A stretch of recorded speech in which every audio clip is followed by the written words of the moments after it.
Good morning, students.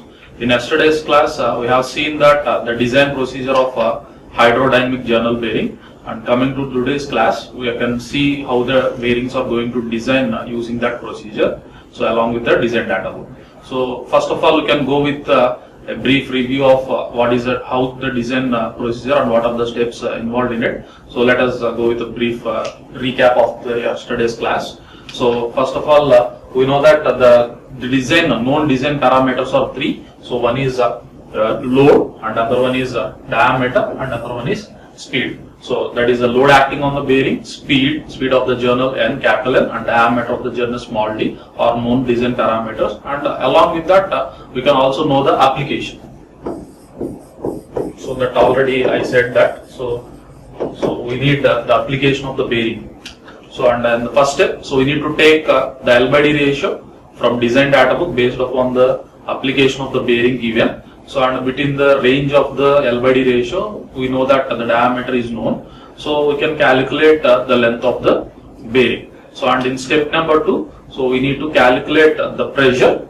So, the bearing pressure. So, by using the relation P equal to W by L into D, that is the projected area, load by area. So, after calculating the bearing pressure using the assumed value of L by D ratio, so we can calculate the bearing pressure, and we can also check with the data book value with either it is in the range or not. And in the step 3, so if it is case, if it is not satisfied, you can again repeat with step 1.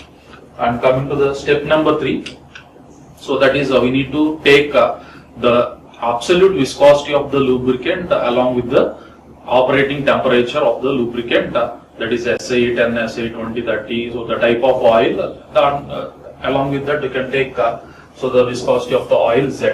So from the data books. And in the step 4, we need to calculate the bearing characteristic number Zn by P value, and we can check with the data book value of Zn by P operating parameters, that is Zn by P from the data book, whether after cross checking with the data book values, we need to check the bearing characteristic number, that is either bearing modulus, it should be greater compared to the minimum value in the data books. Our calculated bearing modulus should be greater than the data book value. So in the data book it can consist of the minimum value. So from the data book value you need to calculate by taking 3 to 5 times for steady loads and 15 times for heavier loads. So you can calculate the bearing modulus so by taking the appropriate ratio based upon the type of load it is subjected. So after calculated the minimum value from the data book, as well as we have calculated the Zn by P using the previous values.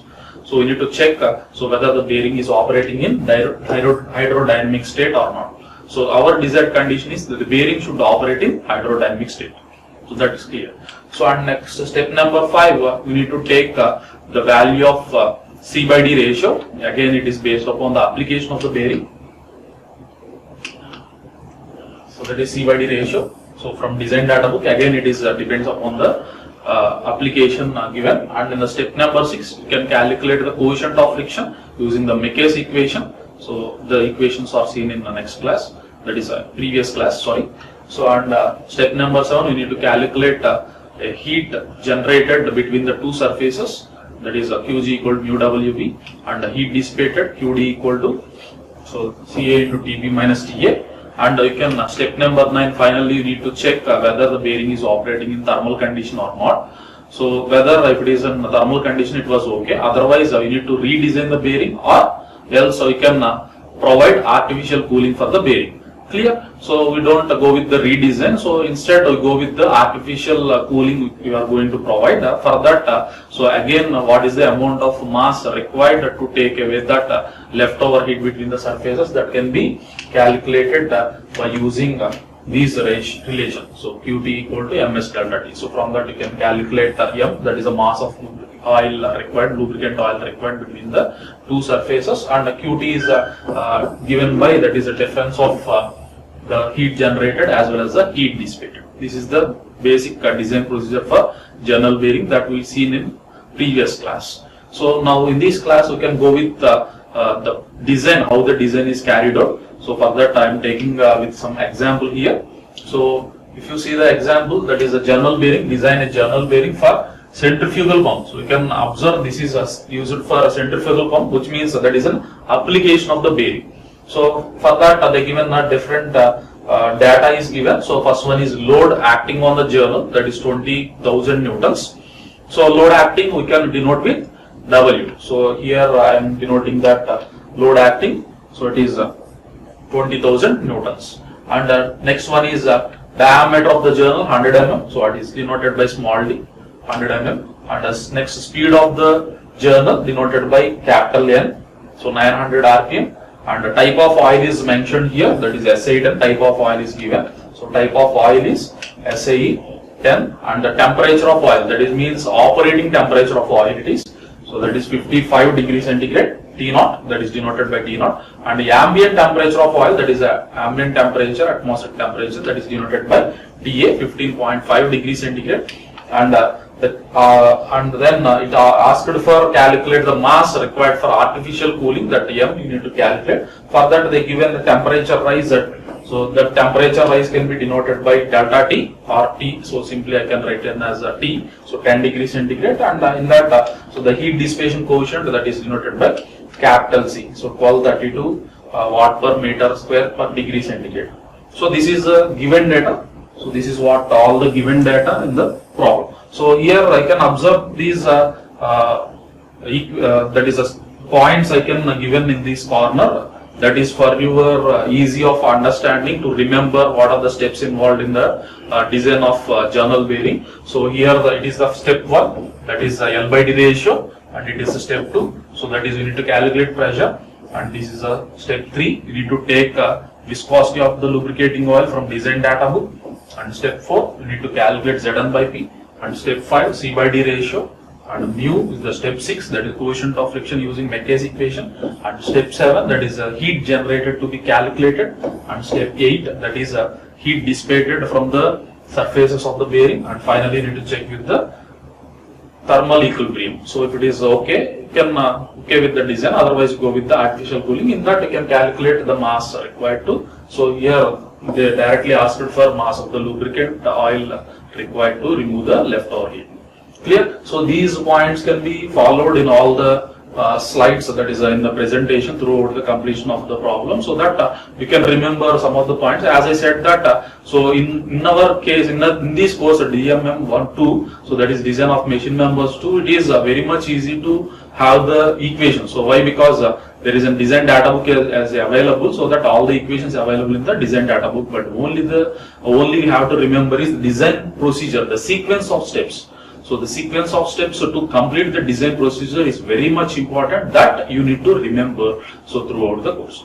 Clear? So this is the procedure of the design of journal bearing. Please remember all these steps. So there is a 9 number of steps are there. So we need to follow as procedure. So first step, so that is what L by D ratio it is. So first coming to the L by D ratio. So what is the L by D ratio? So based upon the application of the given bearing in the problem, so we need to select L by D ratio from the design data. So that is what step 1. So we need to calculate the length by choosing the appropriate L by D ratio from the design data book. So where is the design data book? So you need to have with your, along with your the design data book. I already suggested you to take design data book Muhammad Jalaluddin. So here I am showing that page of design data book of design values of journal bearing. So in that, based upon the application, so our application is centrifugal pump. So this is the centrifugal pump application. So in that, so you need to see the last column, that is L by D ratio. So the L by D ratio for centrifugal pumps, that is given by 1 to 2. So that they given the range. So 1 to 2. The L by D ratio is 1 to 2. So you can take any of the value in between the 1 to 2.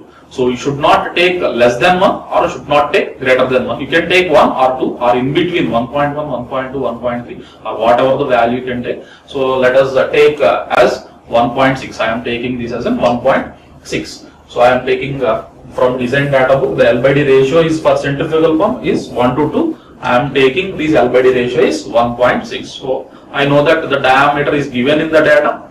So and then L by D ratio is taken from data book, that is 1.6. So from that I calculated so that is the length of the bearing is 160 mm, 160 mm. Clear? So that is the first step. So by taking the L by D ratio from the design data book corresponding to the application of the bearing centrifugal pumps, so we can calculate length. So and step number 2, you can observe. So what is the step number 2? That is the bearing pressure we need to calculate. So step number 2 it is.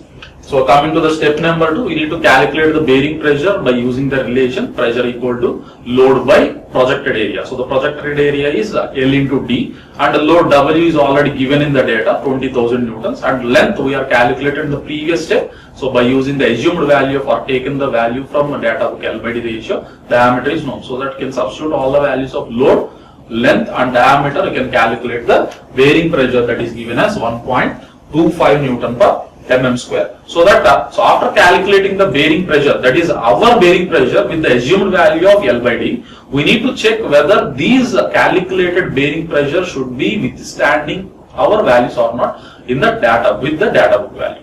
Clear? So again we need to go with a data book value. So what is the data book value of bearing pressure in it? So here again coming to the centrifugal pump, the same table it is. So no need of another go with the another table. It is the same table. All the values will be available. So for the centrifugal pump, we need to check the allowable bearing pressure now. So that is step 2. So we need to check with a Newton per mm square value, not kg per cm square. We are using a Newtons and mms for load as well as length and diameter. So that we can take Newton per mm square. In that centrifugal pump, allowable bearing pressure is observed as 0.7 to 1.4 Newton per mm square. So that so our calculated bearing pressure should be in between the range of 0.7 to 1.4 Newton per mm square. So let us see whether it is within the range or not.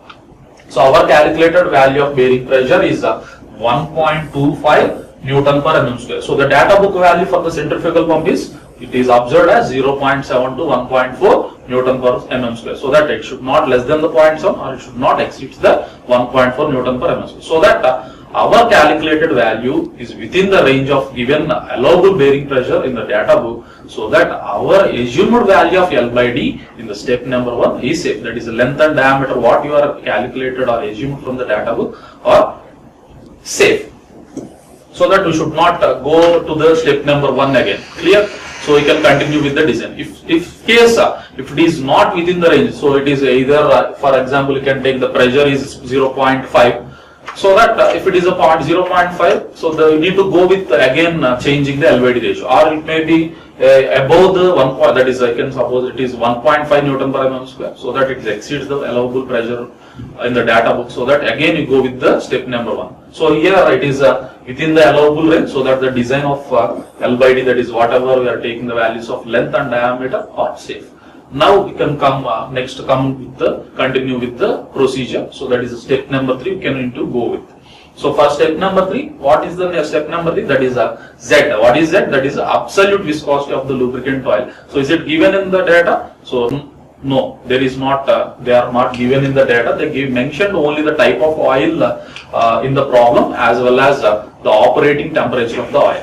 So absolute viscosity of the lubricant is to be taken from design data book. In some of the examples or some of the problems, they can mention directly the viscosity. If viscosity is not given, they can mention the type of oil. So if type of oil is given, you need to take the viscosity. If viscosity is given, you need to mention the type of oil which is suitable for your application. So vice versa, you need to remember that point. So if viscosity is given, you can select the type of oil from the data book. If type of oil, that is SAE10 like that, if it is given, so we need to take the viscosity from the data, vice versa. You can remember that. So in our problem, they given the type of oil SAE10 is given. So we can go with the data book value. So here we have a table of 19.11 absolute viscosity of the commonly used lubricant. In that, so in the first column, it is the type of oil is there, as well as absolute viscosity, that is in temperature. These all the values are operating temperatures of the oil. So for that, in the given data, they mentioned the type of oil as well as the temperature of oil is 55 degrees centigrade. So you can go with the SAE10 is the type of oil is mentioned in the data, SAE10, and correspondingly, so the 55. So at the 55 operating temperature, you can observe. Here it is. You can observe the absolute viscosity of oil in kg per meter second. That is the value you can observe in the data book is 0.017 kg per meter second. So that is, you can take it from design data book. If so here they given a type of oil, so you can take Z value absolute viscosity. If in the problem they given the absolute viscosity, you need to mention the type of oil, vice versa. Please remember that point. That is step number 3. That is taking the absolute viscosity from the design data book 0.017 from the table of absolute viscosities, table number 19.11.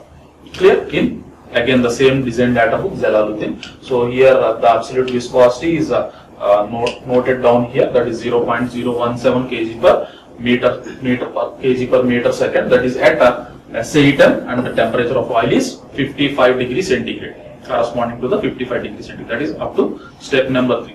And coming to the step number 4, we need to calculate so the bearing characteristic number, that is operating parameters of the bearing, that is Zn by P value, and I can also check the corresponding values in the design data book. So our calculated value should always greater than the minimum value available in the data book, then the bearing should operate in hydrodynamic condition. So let us see, so what is the value of Zn by P for our case? So that is our assumed values of pressure and speed of given, and Z we are taken from data book. So it is substituted here. So Zn by P, so it is given as a 12.24, that is a bearing characteristic number, which is a dimensionless number, 12.24. So that is a value you can obtain with our values. So what is the statement here? So the calculated value should always greater than the minimum value of bearing modulus, then the design, that is bearing should operate in hydrodynamic case. So again I can see, so what is the value in the design data book, that is you can observe operating value Zn by P minimum in the design data book. You can observe so Zn by P minimum for the centrifugal pumps, it is given as 28.45. That is Zn by P minimum. So what is the Zn by P minimum means? So I can represent here. So this is the value of Zn by P minimum. So that is 28.4. So you need to calculate so the minimum value of Zn by P. So you need to calculate from using this Zn by P minimum value. You can calculate the value of minimum bearing modulus. So this is what bearing modulus at a minimum friction, that is K. So in the design procedure I said that during the, as well as I can also mention that during the MECAS test results. So that is bearing modulus should be kept up. That is bearing modulus means it is the minimum value of bearing characteristic number at a minimum point of friction, that will be denoted by K. So and it is taken as 3 to 5 times of K. So Zn by P value is taken as 3 to 5 times of K or 15 times of K depending upon the load conditions. If it is a steady conditions, it may be 3 to 5 times of K. So here I am taking as 3 times of K. So from that I can calculate the value of K. So bearing modulus K is given by, so Zn by P, that is 3P, 9.33 I may get. So what is this value? This is taken from data book. So please remember that. So this is 28.45 taken from data book. Using that we need to calculate the minimum value, that is this point you need to calculate. So using the data book value. So that is taking 3 to 5 times of bearing modulus, you can calculate the bearing modulus.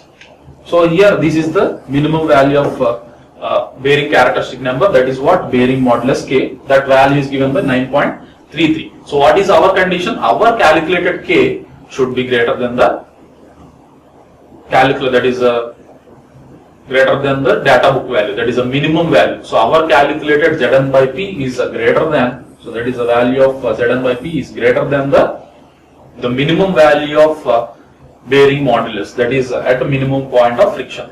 So that is 9.33. So but our calculated value is 12.24. So that the point is observed here. So that the bearing, so what is our desired condition? The bearing should operate in this region. So the 12.24 is obviously which is greater than the minimum value of bearing characteristic number, that is the bearing modulus. So that the bearing, we are stating that the bearing is operating in that is a hydrodynamic lubrication state.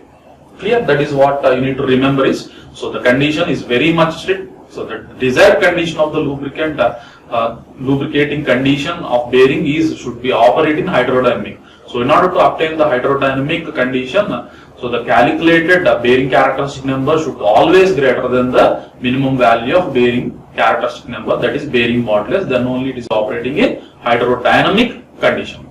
Clear? That is step number 4. We fulfill that. That is the bearing, it is observed that, so the calculated Zn by P is greater than the minimum value of Zn by P at the minimum point of friction, that is 9.33 something we may get, so 12.24 and 9.33, so that the bearing is observed as operating in hydrodynamic condition.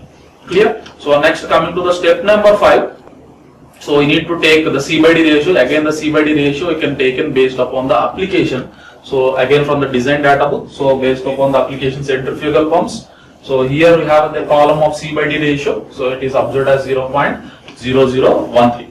So that is for centrifugal pumps, the clearance, diametral clearance ratio, C by D ratio is taken as 0.0013. So that is what step number 5. And coming to the step number 6, so you need to calculate the coefficient of friction by using the Mecker's equation, coefficient of friction. So that is mu equal to 33 by 10 power 8 into Zn by P into D by C plus K. So here K is different from the bearing modulus. You need to remember this point. So everyone do the blunder at this point. So K here in the Mecker's equation, coefficient of friction equation, K is different from the bearing modulus. So here the Zn by P we are already calculated in step number 4. We get the 12.24.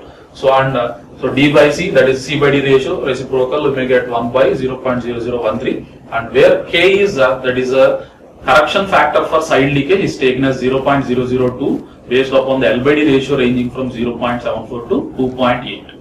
So clear? So you can assume these K as a, so obviously our designs is in between the range 0.74 to 2.8, so that in most of majority of the cases, 99 cases, so we can take the coefficient, that is a side leakage factor or correction factor K can be taken as 0.002. So using that you can calculate the coefficient of friction mu. So on the next step, so you can go with the calculation of heat generation, that is Qg equal to mu Wv. Mu is calculated and W is given in data, and V is the rubbing velocity. We know that velocity can be calculated by pi dn by 60 in meters per second. We need to substitute here so that we may get in watts. So I substituted 0.004 and I may get the velocity and substituted individually.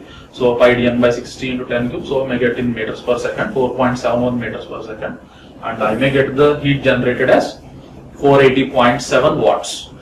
Clear? So and that is what step number 6 or 7. So that is heat generated, and going to the next step. So heat dissipated. So it is calculated by, so heat dissipated in the bearing. That is from the bearing to the, so heat generation means that is in between the surfaces the amount of heat generated, and heat dissipated means the amount of heat to be deliberated or dissipated to the atmosphere. So using that is calculated by QD, denoted by QD, is calculated by Ca into Tb minus Ta.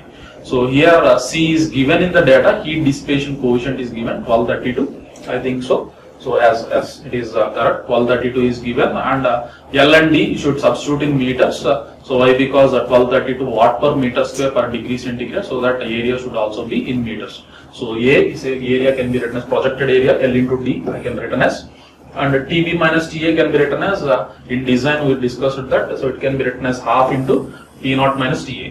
So T0 is given operating temperature, and TA is also given, that is atmospheric temperature, and A length and diameter is known, and C is also given. We substituted that, so I may get 389.3 watts. That is heat generated, heat dissipated in the bearing.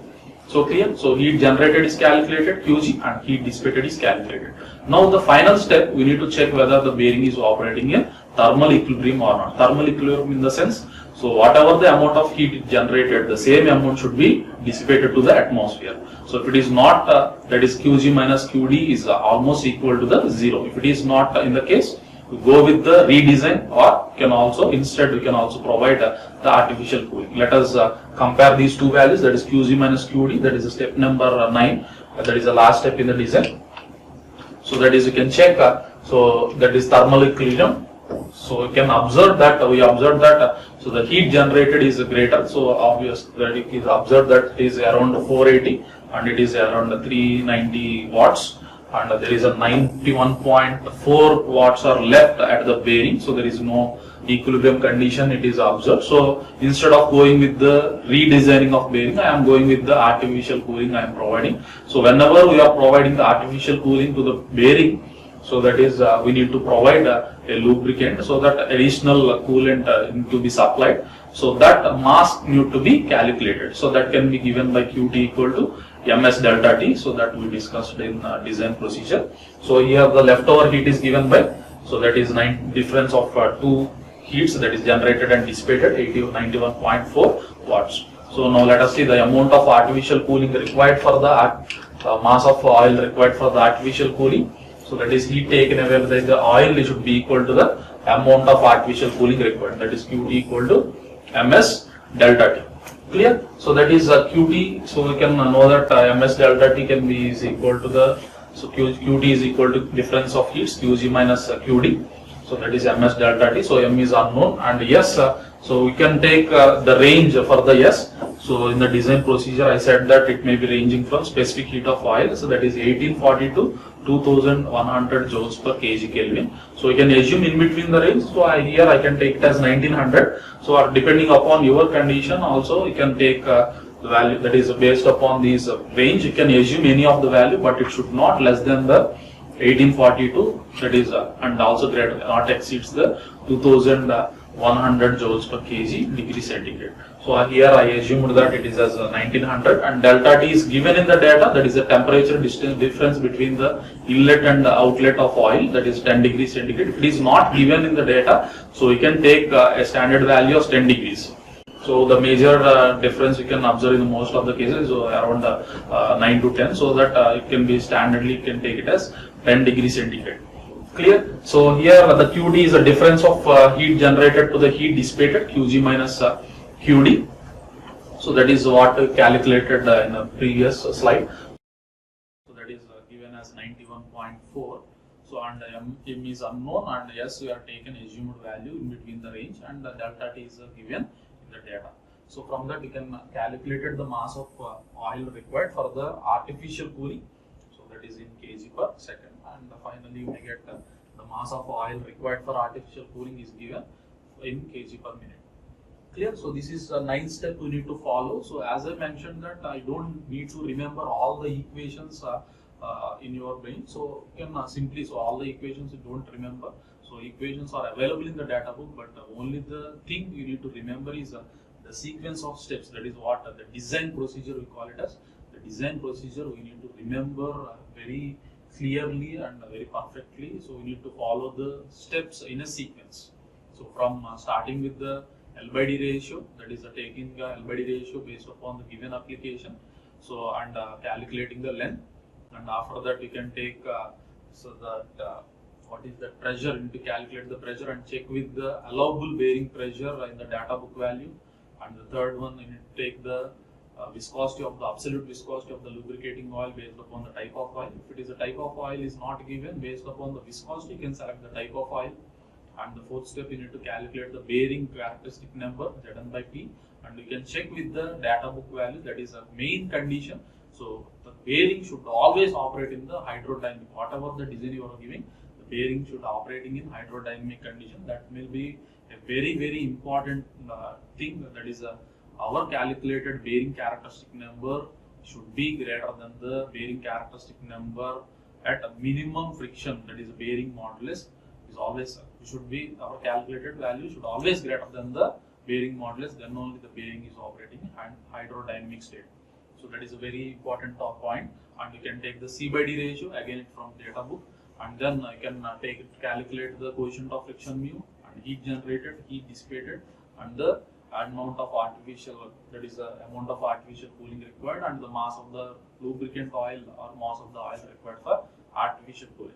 So this is the sequence of steps you need to remember. So you can observe that so for each and every state, that is each and every step of the design procedure that requires a design data book. So all of you must bring that design data book, that is tables, along with you in order to perform the design problems, designs of hydrodynamic bearings.